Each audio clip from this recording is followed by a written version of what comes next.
नमो भगवते वासुदेवाय नमः। प्यारे भक्तगणों, आज आप सभी श्रवण करेंगे फाल्गुन महीने की शुक्ला पक्ष की अंतिम गुरुवार व्रत कथा। भारतवर्ष में एक प्रतापी और दानी राजा राज्य करता था। वह नित्य गरीबों और ब्राह्मणों की सहायता करता था। यह बात उसकी रानी को अच्छी नहीं लगती थी। वह न ही गरीबों को दान देती, न ही भगवान का पूजन करती थी और राजा को भी दान देने से मना किया करती थी। एक दिन की बात है कि राजा वन में शिकार खेलने गए हुए थे, तो रानी महल में अकेली थी। उसी समय बृहस्पति देव भगवान साधु भेष में राजा के महल में भिक्षा लेने के लिए गए और भिक्षा मांगी। रानी ने भिक्षा देने से इनकार कर दिया और कहा, हे साधु महाराज, मैं तो दान पुण्य से तंग आ गई हूँ। मेरा पति सारा धन लुटाते रहते हैं। मेरी इच्छा है कि हमारा धन नष्ट हो जाए, फिर ना रहेगा बांस, ना बजेगी बांसुरी। रानी की बातें सुन साधु महाराज ने कहा, हे देवी, तुम तो बड़ी विचित्र हो। धन संतान तो सभी चाहते हैं, पुत्र और लक्ष्मी तो पापी के घर भी होने चाहिए। यदि तुम्हारे पास धन अधिक है तो भूखों को भोजन दो, प्यासों के लिए प्याऊ बनवाओ, मुसाफिरों के लिए धर्मशालाएं खुलवाओ। वो निर्धन कुंवारी कन्याओं का विवाह नहीं कर सकते, उनका विवाह करा दो। ऐसे और भी कई काम हैं जिनके करने से तुम्हारा यश लोक परलोक में फैलेगा। परंतु रानी पर उपदेश का कोई प्रभाव ना पड़ा। वह बोली, महाराज, आप मुझे कुछ न समझाए। मैं ऐसा धन नहीं चाहती जो हर जगह बांटती फिरूं। साधु ने उत्तर दिया, यदि तुम्हारी ऐसी इच्छा है तो तथास्तु। तुम ऐसा करना कि बृहस्पतिवार को घर लीपकर पीली मिट्टी से अपना सिर धोकर स्नान करना, भट्टी चढ़ाकर कपड़े धोना।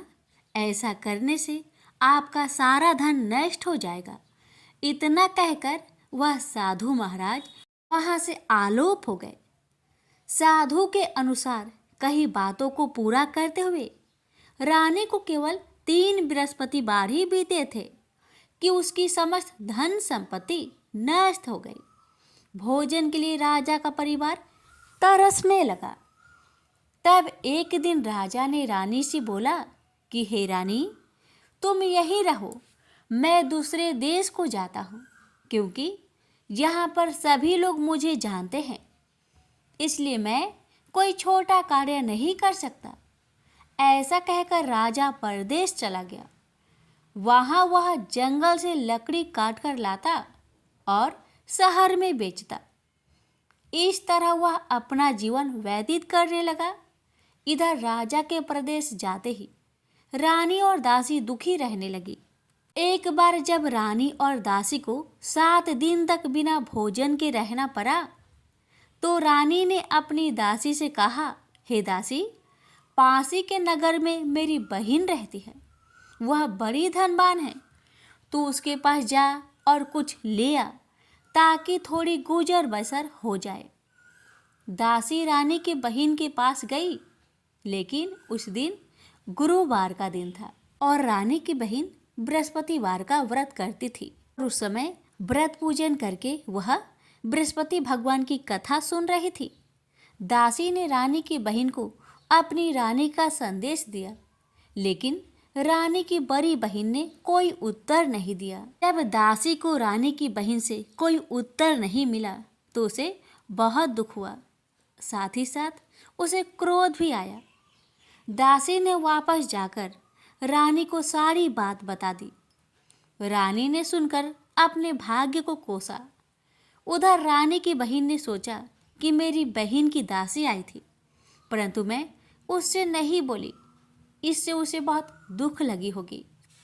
कथा सुनकर और पूजन समाप्त करके वह अपनी बहन के घर गई और कहने लगी, हे बहन, मैं बृहस्पतिवार का व्रत कर रही थी।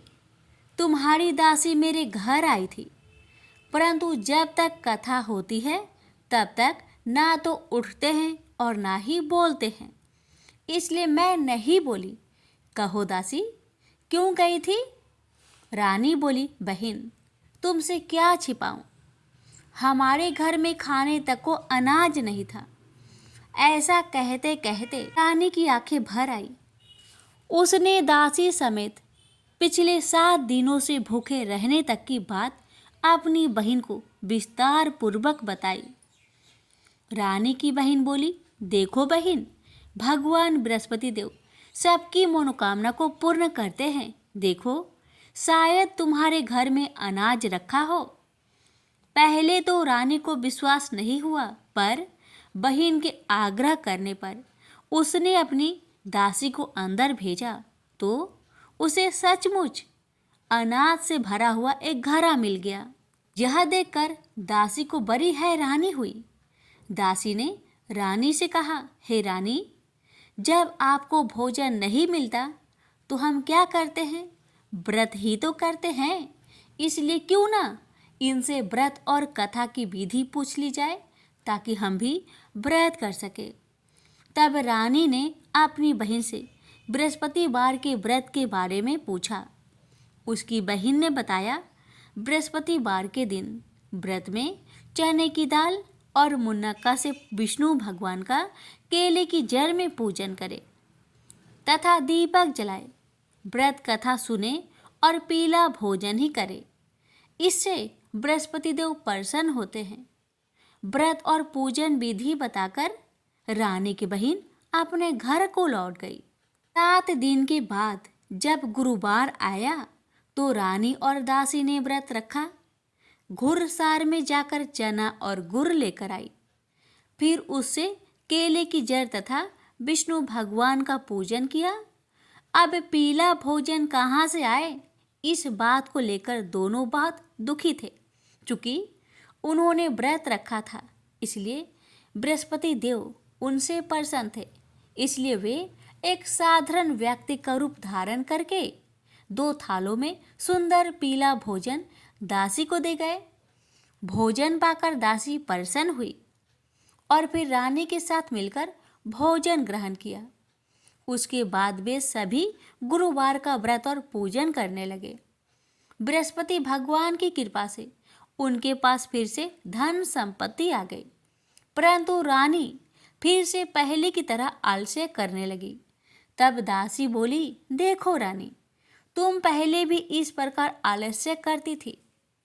तुम्हें धन रखने में कष्ट होता था, इस कारण सभी धन नष्ट हो गया। और अब जब भगवान बृहस्पति की कृपा से धन मिला है तो तुम्हें फिर आलस्य होता है। रानी को समझाते हुए दासी कहती है कि बड़ी मुसीबतों के बाद हमने यह धन पाया है, इसलिए हमें दान पुण्य करना चाहिए, भूखे मनुष्य को भोजन कराना चाहिए और धन को शुभ कार्यों में खर्च करना चाहिए, जिससे तुम्हारे कुल का यश बढ़ेगा, स्वर्ग की प्राप्ति होगी और पितर प्रसन्न होंगे। दासी की बात मानकर रानी अपना धन शुभ कार्यों में खर्च करने लगी, जिससे पूरे नगर में उसका यश फैलने लगा। बृहस्पतिवार व्रत कथा के बाद श्रद्धा के साथ आरती की जानी चाहिए। इसके बाद प्रसाद बांटकर उसे ग्रहण करना चाहिए। एक दिन राजा दुखी होकर जंगल में एक पेड़ के नीचे आसन जमाकर बैठ गया। वह अपनी दशा को याद करके व्याकुल होने लगा। बृहस्पतिवार का दिन था। एकाएक उसने देखा कि निर्जन वन में एक साधु प्रकट हुए। साधु भेष में स्वयं भगवान बृहस्पति थे। लकड़हारे के सामने आकर बोले, हे लकड़हारे, सुनसान जंगल में तू चिंतामग्न क्यों बैठा है? लकड़हारे ने दोनों हाथ जोड़कर प्रणाम किया और उत्तर दिया, हे महात्मा जी, आप सब कुछ जानते हैं, मैं क्या कहूँ? यह कहकर रोने लगा और साधु को अपनी आत्मकथा सुनाई। महात्मा जी ने कहा, तुम्हारी स्त्री ने बृहस्पति के दिन बृहस्पति भगवान का निरादर किया था, जिसके कारण रुष्ट होकर उन्होंने तुम्हारी यह दशा कर दी। अब तुम चिंता को दूर करके मेरे कहने पर चलो तो तुम्हारे सब कष्ट दूर हो जाएंगे और भगवान पहले से भी अधिक संपत्ति देंगे। तुम बृहस्पति के दिन कथा किया करो। 2 पैसे के चने मुनक्का लाकर उसका प्रसाद बनाओ और शुद्ध जल से लोटे में शक्कर मिलाकर अमृत तैयार करो। कथा के पश्चात अपने सारे परिवार और सुनने वाले प्रेमियों में अमृत व प्रसाद बांटकर आप भी ग्रहण करो। ऐसा करने से भगवान तुम्हारी सब मनोकामनाएं पूरी करेंगे। साधु के ऐसे वचन सुनकर लकड़हारा बोला, हे प्रभु, मुझे लकड़ी बेचकर इतना पैसा नहीं मिलता जिससे भोजन के उपरांत कुछ बचा सकूं। मैंने रात्रि में अपनी स्त्री को व्याकुल देखा है।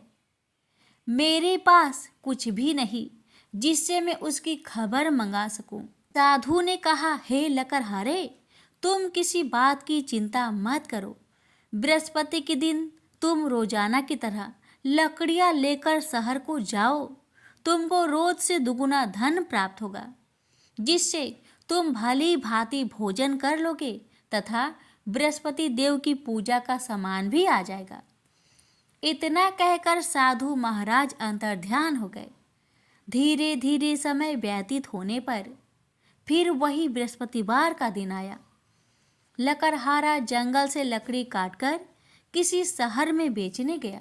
उसे उस दिन और दिन से अधिक पैसा मिला। राजा ने चना गुड़ आदि लाकर गुरुवार का व्रत किया। उस दिन से उसके सभी कलेश दूर हो गए। परंतु जब दोबारा गुरुवार का दिन आया तो बृहस्पतिवार का व्रत करना भूल गया। इस कारण बृहस्पति भगवान नाराज हो गए। उस दिन उस नगर के राजा ने विशाल यज्ञ का आयोजन किया तथा शहर में यह घोषणा करा दी कि कोई भी मनुष्य अपने घर में भोजन न बनाए, न आग जलाए। समस्त जनता मेरे यहाँ भोजन करने आए। इस आज्ञा को जो न मानेगा उसे फांसी की सजा दी जाएगी। इस तरह की घोषणा संपूर्ण नगर में करवा दी गई। राजा की आज्ञा अनुसार शहर के सभी लोग भोजन करने गए, लेकिन लकड़हारा कुछ देर से पहुंचा। इसलिए राजा उसको अपने साथ घर ले गए और ले जाकर भोजन करा रहे थे तो रानी की दृष्टि उस खूंटी पर पड़ी जिस पर उसका हार लटका हुआ था, जो कि वह वहां पर दिखाई नहीं दिया। रानी ने निश्चय किया कि मेरा हार इस मनुष्य ने चुरा लिया है। उसी समय सिपाहियों को बुलवाकर उसको कारागार में डलवा दिया गया। जब लकड़हारा कारागार में पड़ गया और बहुत दुखी होकर विचार करने लगा कि न जाने कौन से पूर्व जन्म के कर्म से मुझे यह दुख प्राप्त हुआ है, और उसी साधु को याद करने लगा जो कि जंगल में मिला था। उसी समय तत्काल बृहस्पति देव साधु के रूप में प्रकट हुए और उसकी दशा को देखकर कहने लगे, अरे मूर्ख, तूने बृहस्पति देव की कथा नहीं करी, इस कारण तुझे दुख प्राप्त हुआ है। अब चिंता मत कर, बृहस्पतिवार के दिन कारागार के दरवाजे पर तुझे 4 पैसे परे मिलेंगे। इनसे तू बृहस्पति देव की पूजा करना, तेरे सभी कष्ट दूर हो जाएंगे। बृहस्पति के दिन उसे 4 पैसे मिले। लकड़हारे ने कथा कही।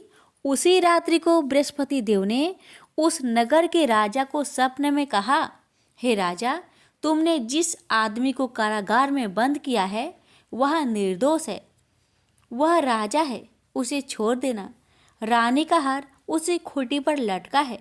अगर तू ऐसा नहीं करेगा तो मैं तेरे राज्य को नष्ट कर दूंगा। इस तरह रात्रि के स्वप्न को देखकर राजा प्रातःकाल उठा और खूंटी पर हार देखकर लकड़हारे को बुलाकर क्षमा मांगी तथा लकड़हारे को योग्य सुंदर वस्त्र आभूषण देकर विदा कर दिया। बृहस्पति देव की आज्ञा अनुसार लकड़हारा अपने नगर को चल दिया। राजा जब अपने नगर के निकट पहुंचा तो उससे बड़ा आश्चर्य हुआ। नगर में पहले से अधिक बाग, तालाब, कुएं तथा बहुत सी धर्मशाला, मंदिर आदि बन गई है। राजा ने पूछा, यह किसका बाग और धर्मशाला है? तब नगर के सब लोग कहने लगे, यह सब रानी और बांदी के हैं। तो राजा को आश्चर्य हुआ और गुस्सा भी आया।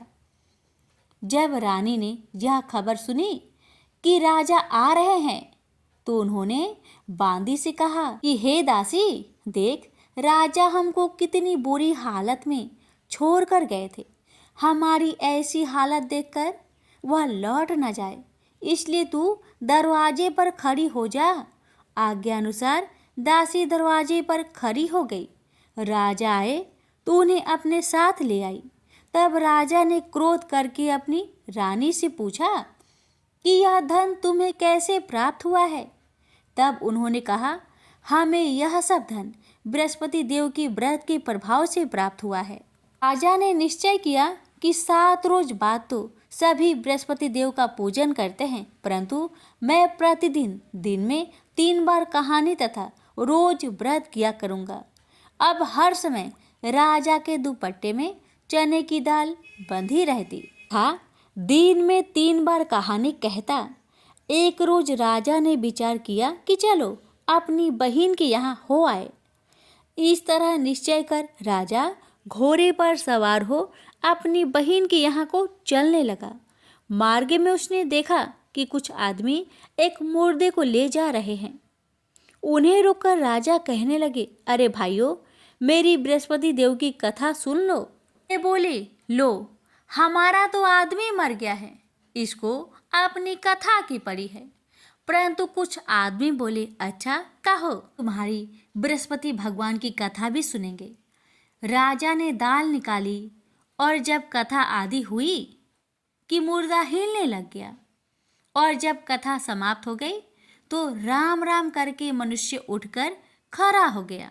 अब आगे मार्ग में उसे एक किसान खेत में हल चलाता मिला। राजा ने उसे देख उससे बोला, अरे भाई, तुम मेरी बृहस्पति बार की कथा सुन लो। किसान बोला, जब तक मैं तेरी कथा सुनूंगा तब तक 4 हरैया जोत लूंगा। जा अपनी कथा किसी और को सुनाना। इस तरह राजा आगे चलने लगा। राजा के हटते ही बैल पछाड़ खाकर गिर गया तथा किसान के पेट में बड़ी जोर का दर्द होने लगा। उस समय उसकी माँ रोटी लेकर आई। उसने जब यह देखा तो अपने पुत्र से सब हाल पूछा और बेटे ने भी सभी हाल कह दिया।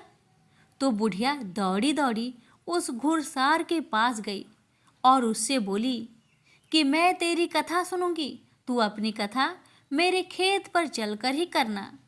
राजा ने बुधिया के खेत पर जाकर कथा कही, जिसके सुनते ही वह बैल उठ खड़ा हुआ तथा किसान के पेट का दर्द भी बंद हो गया। राजा अपनी बहन के घर पहुंचा। बहन ने भाई की खूब मेहमानी की। दूसरे रोज प्रातःकाल राजा जागा तो वह देखने लगा कि सब लोग भोजन कर रहे हैं। राजा ने अपनी बहन से कहा, ऐसा कोई मनुष्य है जिसने भोजन नहीं किया हो? मेरी बृहस्पतिवार की कथा सुन ले। बहन बोली, हे भैया, यह देश ऐसा ही है कि पहले यहाँ के लोग भोजन करते हैं, बाद में अन्य काम करते हैं। अगर कोई पड़ोस में हो तो देख आऊं। वह ऐसा कहकर देखने चली गई, परंतु उसे कोई ऐसा व्यक्ति नहीं मिला जिसने भोजन न किया हो। अतः वह एक कुमार के घर गई जिसका लड़का बीमार था। उसे मालूम हुआ कि उनके यहाँ 3 रोज से किसी ने भोजन नहीं किया है। रानी ने अपने भाई की कथा सुनने के लिए कुम्हार से कहा। वह तैयार हो गया। राजा ने जाकर बृहस्पतिवार की कथा कही, जिसको सुनकर उसका लड़का ठीक हो गया। अब तो राजा की प्रशंसा होने लगी। एक रोज राजा ने अपनी बहन से कहा कि हे बहन, हम अपने घर को जाएंगे, तुम भी तैयार हो जाओ। राजा की बहन ने अपनी सास से कहा तो सास ने कहा, हाँ चली जाओ, परंतु अपने लड़के को मत ले जाना, क्योंकि तेरे भाई के तो कोई औलाद ही नहीं है। बहन ने अपने भैया से कहा, हे भैया, मैं तो चलूंगी, पर कोई बालक यहाँ से नहीं जाएगा। राजा बोला, जब कोई बालक नहीं चलेगा तब तुम ही क्या करोगी आके। बड़ी दुखी मन से राजा अपने नगर को लौट आया। राजा ने अपनी रानी से कहा, हम निर्वंशी हैं, हमारा मुंह देखने का धर्म नहीं है और कुछ भोजन आदि नहीं किया।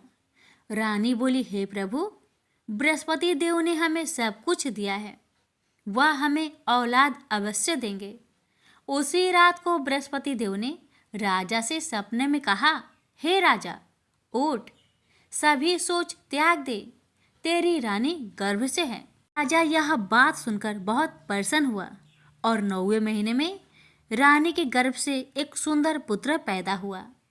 तब राजा बोला, हे रानी, स्त्री बिना भोजन के रह सकती है, पर बिना कहे नहीं रह सकती। जब मेरी बहन आवे तुम उसे कुछ मत कहना। रानी ने सुनकर हाँ कर दिया। जब राजा की बहन ने यह शुभ समाचार सुना तो वह बहुत खुश हुई तथा बधाई लेकर अपने भाई के यहाँ आई। तभी रानी ने कहा, घोड़ा चढ़कर तो नहीं आई, गधा चढ़ी आई। राजा की बहन बोली, भाभी, मैं इस प्रकार ना कहती तो तुम्हें औलाद कैसे मिलती। बृहस्पति देव ऐसे ही हैं, जैसी जिसके मन में कामनाएं हैं सभी को पूर्ण करते हैं। जो सद्भावना पूर्वक बृहस्पतिवार का व्रत करता है एवं कथा को पढ़ता अथवा सुनता है, दूसरों को सुनाता है, बृहस्पति देव उसकी सभी मनोकामना पूर्ण करते हैं। भगवान बृहस्पति देव उसकी सदैव रक्षा करते हैं। संसार में जो मनुष्य सद्भावना से भगवान जी का पूजन व्रत सच्चे हृदय से करते हैं, उनकी सभी मनोकामनाएं पूर्ण करते हैं। जैसे सच्ची भावना से रानी और राजा ने उनकी कथा का गुणगान किया तो उनकी सभी इच्छाएं बृहस्पति देव जी ने पूर्ण की थी। इसलिए पूर्ण कथा सुनने के बाद प्रसाद लेकर जाना चाहिए। हृदय से उसका मनन करते हुए जयकारा बोलना चाहिए। बोलिए बृहस्पति देव की जय, विष्णु भगवान की जय।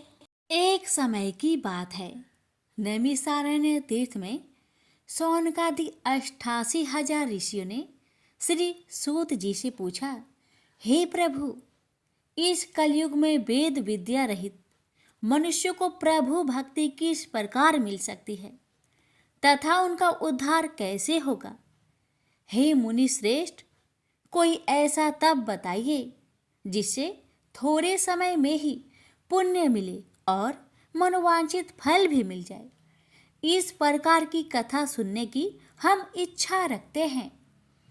सर्व शास्त्रों के ज्ञाता सूत जी बोले, हे वैष्णवों, मैं पूज्य आप सभी ने प्राणियों के हित की बात पूछी है, इसलिए मैं एक श्रेष्ठ व्रत को आप लोगों को बतलाऊंगा जिसे नारद जी ने लक्ष्मी नारायण जी से पूछा था और लक्ष्मीपति ने मुनि श्रेष्ठ नारद जी से कहा था।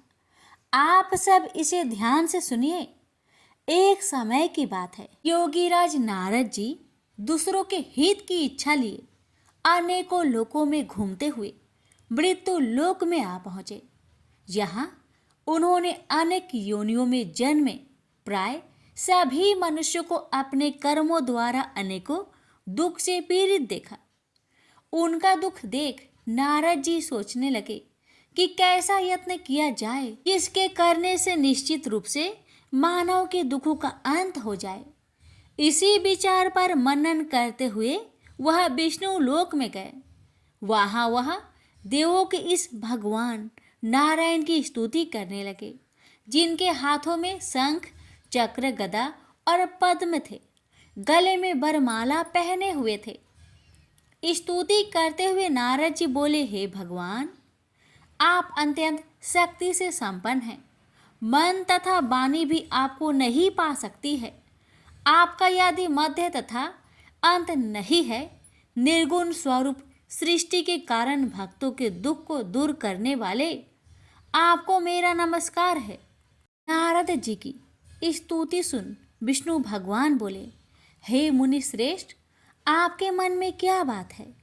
आप किस काम के लिए पधारे हैं, उसे निसंकोच कहो। इस पर नारद मुनि बोले कि मृत्युलोक में अनेक योनियों में जन्मे मनुष्य अपने कर्मों के द्वारा अनेकों दुख से दुखी हो रहे हैं। हे नाथ, आप मुझ पर दया रखते हैं तो बताइए कि वो मनुष्य थोड़े प्रयास से ही अपने दुखों से कैसे छुटकारा पा सकते हैं। श्री हरि बोले, हे नारद, मनुष्य की भलाई के लिए तुमने बहुत ही अच्छी बात पूछी है, जिसके करने से मनुष्य मोह से छूट जाता है। वह बात मैं कहता हूँ, उसे सुनो। स्वर्ग लोक व मृत्यु लोक दोनों में एक दुर्लभ उत्तम व्रत है जो पुण्य देने वाला है। आज प्रेम वश होकर मैं उसे तुमसे कहता हूँ। श्री सत्यनारायण भगवान का यह व्रत अच्छी तरह विधान पूर्वक करके मनुष्य तुरंत ही यहाँ सुख भोग कर मरने पर मोक्ष पाता है। श्री हरि के वचन सुन नारद जी बोले कि उस व्रत का फल क्या है और उसका विधान क्या है। यह व्रत किसने किया था, इस व्रत को किस दिन करना चाहिए, सभी कुछ विस्तार से बताए। नारद की बात सुनकर श्री हरि बोले, दुख व शोक को दूर करने वाला यह व्रत सभी स्थानों पर विजय दिलाने वाला है। मानव को भक्ति व श्रद्धा के साथ शाम को श्री सत्यनारायण की पूजा धर्म में परायण होकर ब्राह्मणों व बंधुओं के साथ करनी चाहिए। भक्ति भाव से ही नैवेद्य केले का फल, घी, दूध और गेहूं का आटा सवाया ले। गेहूं के स्थान पर साठी का आटा, शक्कर तथा गुड़ लेकर वह सभी भक्षण योग्य पदार्थों को मिलाकर भगवान का भोग लगाए। ब्राह्मणों सहित बंधु बांधवों को भी भोजन कराए। उसके बाद स्वयं भोजन करे और भजन कीर्तन के साथ भगवान की भक्ति में लीन हो जाए। इस तरह से सत्यनारायण भगवान का यह व्रत करने पर मनुष्य की सारी इच्छाएं निश्चित रूप से ही पूरी होती है। इस कली काल अर्थात कलयुग में मृत्यु लोक में मोक्ष का यही एक सरल उपाय है। इति श्री सत्यनारायण व्रत कथा प्रथम अध्याय संपूर्ण। श्रीमन नारायण नारायण नारायण, भज मन नारायण नारायण नारायण। श्री सत्यनारायण भगवान की जय। सूत जी बोले, हे ऋषियों, जिसने पहले समय में इस व्रत को किया था उसका इतिहास कहता हूँ, ध्यान से सुनो। सुंदर काशीपुरी नगरी में एक अत्यंत निर्धन ब्राह्मण रहता था। भूख प्यास से परेशान हुआ धरती पर घूमता रहता था। ब्राह्मणों से प्रेम करने वाले भगवान ने एक दिन ब्राह्मण का भेष धारण कर उसके पास जाकर पूछा, हे ब्रीप, नित्य दुखी होकर तुम पृथ्वी पर क्यों घूमते हो? दीन ब्राह्मण बोला, मैं निर्धन ब्राह्मण हूँ, भिक्षा के लिए धरती पर घूमता हूँ। हे भगवान, यदि आप इसका कोई उपाय जानते हो तो बताइए। वृद्ध ब्राह्मण कहता है कि सत्यनारायण भगवान मनोवांछित फल देने वाले हैं, इसलिए तुम उनका पूजन करो। इसे करने से मनुष्य सभी दुखों से मुक्त हो जाता है। वृद्ध ब्राह्मण बनकर आए सत्यनारायण भगवान उस निर्धन ब्राह्मण को व्रत का सारा विधान बताकर अंतर्ध्यान हो गए। मन ही मन सोचने लगा कि जिस व्रत को वृद्ध ब्राह्मण करने को कह गया है मैं उसे जरूर करूँगा। यह निश्चय करने के बाद उसे रात में नींद नहीं आई। वह सवेरे उठकर सत्यनारायण भगवान के व्रत का निश्चय कर भिक्षा के लिए चला गया। उस दिन निर्धन ब्राह्मण को भिक्षा में बहुत धन मिला, जिससे उसने बंधु बांधवों के साथ मिलकर श्री सत्यनारायण भगवान का व्रत संपन्न किया। भगवान सत्यनारायण का व्रत संपन्न करने के बाद वह निर्धन ब्राह्मण सभी दुखों से छूट गया और अनेक प्रकार की संपत्तियों से युक्त हो गया। उसी समय से यह ब्राह्मण हर माह इस व्रत को करने लगा। इस तरह से सत्यनारायण भगवान के व्रत को जो भी मनुष्य करेगा वह सभी प्रकार के पापों से छूटकर मोक्ष को प्राप्त होगा। जो मनुष्य इस व्रत को करेगा वह भी सभी दुखों से मुक्त हो जाएगा। सूत जी बोले कि इस तरह से नारद जी से नारायण जी का कहा हुआ श्री सत्यनारायण व्रत को मैंने तुमसे कहा, हे वृपो, मैं अब और क्या कहूँ। ऋषि बोले, हे मुनिवर, संसार में उस व्रीप से सुनकर और किस किस ने इस व्रत को किया, हम सब इस बात को सुनना चाहते हैं। इसके लिए हमारे मन में श्रद्धा का भाव है। सूत जी बोले, हे मुनियों, जिस जिसने इस व्रत को किया है वह सब सुनो। एक समय वही व्रीप धन व ऐश्वर्य के अनुसार अपने बंधु बांधवों के साथ इस व्रत को करने को तैयार हुआ। उसी समय एक लकड़ी बेचने वाला बूढ़ा आदमी आया और लकड़ियां बाहर रखकर अंदर ब्राह्मण के घर में गया। प्यास से दुखी वह लकड़हारा उनको व्रत करते देख व्रीप को नमस्कार कर पूछने लगा कि आप यह क्या कर रहे हैं तथा इसे करने से क्या फल मिलेगा, कृपया मुझे भी बताइए। ब्राह्मण ने कहा कि सब मनोकामनाओं को पूरा करने वाला यह सत्यनारायण भगवान का व्रत है। इनकी कृपा से ही मेरे घर में धन्य धान्य आदि की वृद्धि हुई है। व्रीप से सत्यनारायण व्रत के कथा के बारे में जानकर लकड़हारा बहुत प्रसन्न हुआ। चरणामृत लेकर वह प्रसाद खाने के बाद वह अपने घर गया। लकड़हारे ने अपने मन में संकल्प किया कि आज लकड़ी बेचने से जो धन मिलेगा उसी से श्री सत्यनारायण भगवान का उत्तम व्रत करूंगा। मन में इस विचार को ले बूढ़ा आदमी सिर पर लकड़ियां रख उस नगर में बेचने गया जहां धनी लोग ज्यादा रहते थे। उस नगर में उसे अपनी लकड़ियों का दाम पहले से 4 गुना अधिक मिलता है। बूढ़ा प्रसन्नता के साथ दाम लेकर केले, शक्कर, घी, दूध, दही और गेहूं का आटा ले और सत्यनारायण भगवान की व्रत की अन्य सामग्रियां लेकर अपने घर गया। वहां उसने अपने बंधु बांधवों को बुलाकर विधि विधान से सत्यनारायण भगवान का पूजन और व्रत किया। इस व्रत के प्रभाव से वह बूढ़ा लकड़हारा धन पुत्र आदि से युक्त होकर संसार के समस्त सुख भोग अंतकाल में वैकुंठ धाम को चला गया। इति श्री सत्यनारायण व्रत कथा 2 अध्याय संपूर्ण। श्रीमन नारायण नारायण नारायण भज मन नारायण नारायण नारायण। श्री सत्यनारायण भगवान की जय।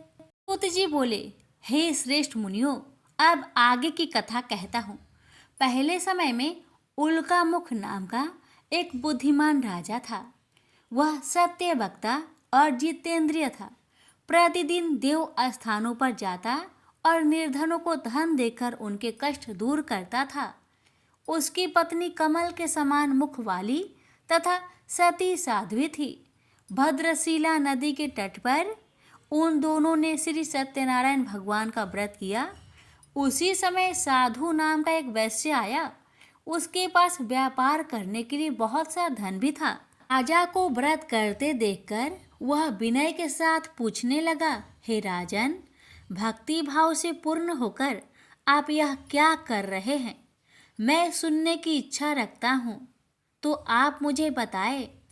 राजा बोले, हे साधु, अपने बंधु बांधवों के साथ पुत्र आदि की प्राप्ति के लिए एक महाशक्तिमान श्री सत्यनारायण भगवान का व्रत व पूजन कर रहा हूँ। राजा के वचन सुन साधु आदर से बोला, हे राजन, मुझे इस व्रत का सारा विधान कहिए। आपके कथा अनुसार मैं भी इस व्रत को करूँगा। मेरी भी संतान नहीं है और इस व्रत को करने से निश्चित रूप से मुझे संतान की प्राप्ति होगी। राजा से व्रत का सारा विधान सुनकर व्यापार से निवृत्त हो वह अपने घर गया।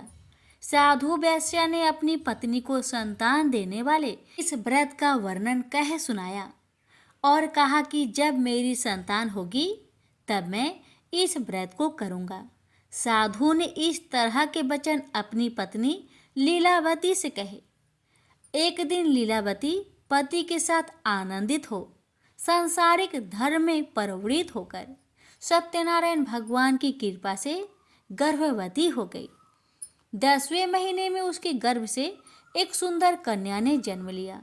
दिनों दिन वह ऐसे बढ़ने लगी जैसे कि शुक्ला पक्ष का चंद्रमा बढ़ता है। माता पिता ने अपनी कन्या का नाम कलावती रखा।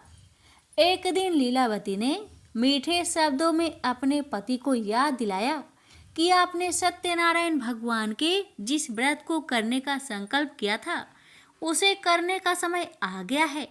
आप इस व्रत को करिए। साधु बोला कि हे प्रिय, इस व्रत को मैं उसके विवाह पर करूंगा। इस प्रकार अपनी पत्नी को अवशासन देकर वह नगर को चला गया। कलावती पिता के घर में रह वृद्धि को प्राप्त हो गई। साधु ने एक बार नगर में अपनी कन्या को सखियों के साथ देखा तो तुरंत ही दूत को बुलवाया और कहा कि मेरी कन्या की योग वर देखकर आओ। साधु की बात सुनकर दूत कंचन नगर में पहुंचा और वहां देखभाल कर लड़की के सुयोग बनिक पुत्र को ले आया। सुयोग लड़के को देख साधु ने बंधु बांधवों को बुलाकर अपनी पुत्री का विवाह कर दिया। लेकिन दुर्भाग्य की बात ये कि साधु ने अभी भी श्री सत्यनारायण भगवान का व्रत नहीं किया। इस पर श्री भगवान क्रोधित हो गए और श्राप दिया कि साधु को अत्यधिक दुख मिले। अपने कार्य में कुशल साधु बनिया जमाई को लेकर समुद्र के पास स्थित होकर रत्नासारपुर नगर में गया। वहां जाकर दामाद ससुर दोनों मिलकर चंद्रकेतु राजा के नगर में व्यापार करने लगे। एक दिन भगवान सत्यनारायण की माया से एक चोर राजा का धन चुराकर भाग रहा था। उसने राजा के सिपाहियों को अपना पीछा करते देख चुराया हुआ धन वहां रख दिया जहां साधु अपने जामाई के साथ ठहरा हुआ था। राजा के सिपाहियों ने साधु वैश्य के पास राजा का धन पड़ा देखा तो वह ससुर जामाई दोनों को बांधकर प्रसन्नता से राजा के पास ले गए और कहा कि उन दोनों चोरों को हम पकड़ लाए हैं, आप आगे की कार्रवाई की आज्ञा दें। राजा की आज्ञा से उन दोनों को कठिन कारावास में डाल दिया गया और उनका सारा धन भी उनसे छीन लिया गया। श्री सत्यनारायण भगवान के श्राप से साधु की पत्नी भी बहुत दुखी हुई। घर में जो धन रखा था उसे चोर चुरा ले गए। शारीरिक तथा मानसिक पीड़ा व भूख प्यास से अति दुखी हो अन्न की चिंता में कालावती के ब्राह्मण के घर गई। वहां उसने श्री सत्यनारायण भगवान का व्रत होते देखा। फिर कथा भी सुनी। वह प्रसाद ग्रहण कर वह रात को घर वापस आई। माता ने कलावती से पूछा कि हे पुत्री, अब तक तुम कहाँ थी, तेरे मन में क्या है? कलावती ने अपने माता से कहा, हे माता, मैंने एक ब्राह्मण के घर में श्री सत्यनारायण भगवान का व्रत देखा है। कन्या के वचन सुन लीलावती भगवान की पूजन की तैयारी करने लगी। लीलावती ने परिवार व बंधुओं सहित सत्यनारायण भगवान का पूजन किया और उनसे वर मांगा कि मेरे पति तथा जमाई शीघ्र घर आ जाए। साथ ही यह भी प्रार्थना की कि हम सबका अपराध क्षमा करें। श्री सत्यनारायण भगवान इस व्रत से संतुष्ट हो गए और राजा चंद्रकेतु को सपने में दर्शन दे कहा कि हे राजन, तुम उन दोनों वेश्या को छोड़ दो और तुमने उनका जो धन लिया है उसे वापस कर दो। अगर ऐसा नहीं किया तो मैं तुम्हारा धन, राज्य व संतान सभी को नष्ट कर दूंगा। राजा को यह सब कहकर वह अंतर्ध्यान हो गए। अतः काल सभा में राजा ने अपना सपना सुनाया। फिर बोले कि बानिक पुत्र को कैद से मुक्त कर सभा में लाओ। दोनों ने आते ही राजा को प्रणाम किया। राजा मीठी बानी से बोला, हे महानुभावो, भाग्यवश ऐसा कठिन दुख तुम्हें प्राप्त हुआ है, लेकिन अब तुम्हें कोई भय नहीं है। ऐसा कह राजा ने उन दोनों को नए वस्त्र भूषण भी पहनाए और जितना धन उनका लिया था उससे 2 गुना धन वापस कर दिया।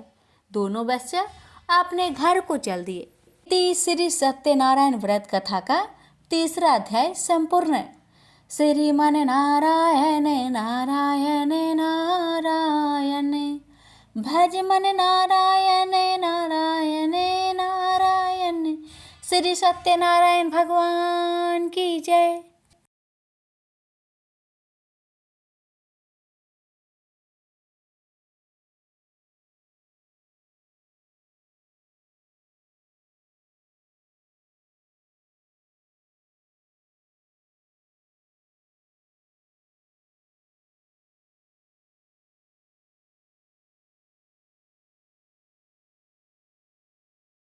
सूत जी बोले, वैश्या ने मंगलाचार कर अपनी यात्रा आरंभ की और अपने नगर की ओर चल दिया।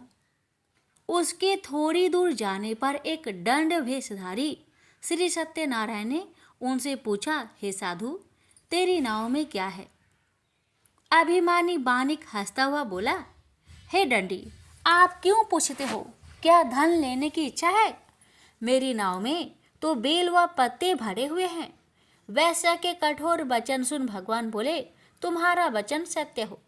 दंडी ऐसे वचन कहे वहां से दूर चले गए। कुछ दूर जाकर समुद्र के किनारे बैठ गए। दंडी के जाने के बाद साधु वैश्या ने नित्य क्रिया के पश्चात नाव को ऊंची उठते देखकर अचंभा माना और नाव में बेल पत्ते आदि देख वह मूर्छित हो जमीन पर गिर पड़ा। मूर्छा खोलने पर वह अत्यंत शोक में डूब गया। तब उसका दामाद बोला कि आप शोक ना मनाए, यह दंडी का श्राप है, इसलिए हमें उनकी शरण में जाना चाहिए, तभी हमारी मनोकामना पूरी होगी। दामाद की बात सुनकर वह दंडी के पास पहुंचा और अत्यंत भक्ति भाव नमस्कार करके बोला, मैंने आपसे जो असत्य वचन कहे थे उनके लिए मुझे क्षमा दे। ऐसा कहकर महान शोकातुर हो रोने लगा। दंडी भगवान बोले, हे बानिक पुत्र, मेरी आज्ञा से बार बार तुम्हें दुख प्राप्त हुआ है, तू मेरी पूजा से विमुख हुआ। साधु बोला, हे भगवान, आपकी माया से ब्रह्मा आदि देवता भी आपके रूप को नहीं जानते, तब मैं अज्ञानी कैसे जान सकता हूँ? आप प्रसन्न होइए, अब मैं सामर्थ्य के अनुसार आपकी पूजा करूँगा। मेरी रक्षा करो और पहले के समान नौका में धन भर दो। साधु वैश्य के भक्ति पूर्वक वचन सुनकर भगवान प्रसन्न हो गए और उसकी इच्छा अनुसार वरदान देकर अंतर्ध्यान हो गए। ससुर जमाई जब नाव पर आए तो नाव धन से भरी हुई थी। फिर वही अपने अन्य साथियों के साथ सत्यनारायण भगवान का पूजन कर अपने नगर को चल दिए। जब नगर के नजदीक पहुंचे तो दूत को घर पर खबर करने के लिए भेज दिया। दूत साधु की पत्नी को प्रणाम कर कहता है कि मालिक अपने दामाद सहित नगर के निकट आ गए हैं। दूत की बात सुन साधु की पत्नी लीलावती ने बड़े हर्ष के साथ सत्यनारायण भगवान का पूजन कर अपनी पुत्री कलावती से कहा कि मैं अपने पति के दर्शन को जाती हूँ, तू कार्य पूर्ण कर शीघ्र आ जाना। माता के ऐसे वचन सुन कलावती जल्दी में प्रसाद छोड़ अपने पति के पास चली गई। प्रसाद की अवज्ञा के कारण श्री सत्यनारायण भगवान रुष्ट हो गए और नाव सहित उसके पति को पानी में डुबो दिए। कलावती अपने पति को वहां ना पाकर रोती हुई जमीन पर गिर गई। नौका को डूबा हुआ देख वह कन्या को रोता देख साधु दुखी होकर बोला कि हे प्रभु, मुझसे तथा मेरे परिवार से जो भूल हुई है उसे क्षमा करे। साधु के दीन वचन सुनकर श्री सत्यनारायण भगवान प्रसन्न हो गए और आकाशवाणी हुई, हे साधु, तेरी कन्या मेरे प्रसाद को छोड़कर आई है, इसलिए उसका पति अदृश्य हो गया है। यदि वह घर जाकर प्रसाद खाकर लौटती है तो इसे उसका पति अवश्य मिलेगा। ऐसी आकाशवाणी सुन कलावती घर पहुंचकर प्रसाद खाती है और फिर आकर अपने पति के दर्शन करती है। उसके बाद साधु अपने बंधु बांधवों सहित श्री सत्यनारायण भगवान का विधि विधान से पूजन करता है। इस लोक का सुख भोग वह अंत में स्वर्ग जाता है। इति श्री सत्यनारायण व्रत कथा चतुर्थ अध्याय संपूर्ण। श्रीमन नारायणे नारायणे नारायणे भज मन नारायणे नारायणे नारायण। श्री सत्यनारायण भगवान की जय। श्री सूत जी बोले, हे ऋषियों, मैं और भी एक कथा सुनाता हूँ, उसे भी ध्यान पूर्वक सुनो। प्रजा पालन में लीन तुंगध्वज नाम का एक राजा था। उसने भी भगवान का प्रसाद त्याग कर बहुत ही दुख प्राप्त किया। एक बार वन में जाकर वन्य पशुओं को मारकर वह बर के पेड़ के नीचे आया। वहां उसने ग्वालों को भक्ति भाव से अपने बंधुओं सहित सत्यनारायण भगवान का पूजन करते देखा। अभिमानवश राजा ने उन्हें देखकर भी पूजा स्थान में नहीं गया, ना ही उसने भगवान को नमस्कार किया। ग्वालों ने राजा को प्रसाद दिया, लेकिन उसने वह प्रसाद नहीं खाया और प्रसाद को वहीं छोड़कर वह अपने नगर को चला गया। जब वह नगर में पहुंचा तो वहां सब कुछ तहस नहस हुआ पाया, तो वह शीघ्र ही समझ गया कि यह सब भगवान ने ही किया है। वह दोबारा ग्वालों के पास पहुंचा और विधि पूर्वक पूजा कर प्रसाद खाया, तो श्री सत्यनारायण भगवान की कृपा से सब कुछ पहले जैसा हो गया। दीर्घ काल तक सुख भोगने के बाद मरोना उपरांत उसे स्वर्गलोक की प्राप्ति हुई। तो मनुष्य परम दुर्लभ इस व्रत को करेगा तो भगवान सत्यनारायण की अनुकंपा से उसे धन्य धान्य की प्राप्ति होगी। निर्धन धनी हो जाता है और भय मुक्त हो जीवन जीता है। संतानहीन मनुष्य को संतान सुख मिलता है और सारे मनोरथ पूर्ण होने पर मानव अंत काल में वैकुंठ धाम को जाता है। सूत जी बोले, जिन्होंने पहले इस व्रत को किया है, अब उनके दूसरे जन्म की कथा कहता हूँ। वृद्ध संतानंद ब्राह्मण ने सुदामा का जन्म लेकर मोक्ष की प्राप्ति की। लकरहारे ने अगले जन्म में निषाद बनकर मोक्ष प्राप्त किया। उल्कामुख नाम का राजा दशरथ होकर बैकुंठ को गए। साधु नाम के वैश्य ने मोरध्वज बनकर अपने पुत्र को आड़े से चीरकर मोक्ष पाया। महाराज तुंगध्वज ने स्वयंभू होकर भगवान में भक्ति युक्त हो कर्म कर मोक्ष पाया। श्री सत्यनारायण व्रत कथा का 5वां अध्याय संपूर्ण हुआ। श्रीमन नारायण नारायण नारायण, भज मन नारायण नारायण नारायण। श्री सत्यनारायण भगवान की जय।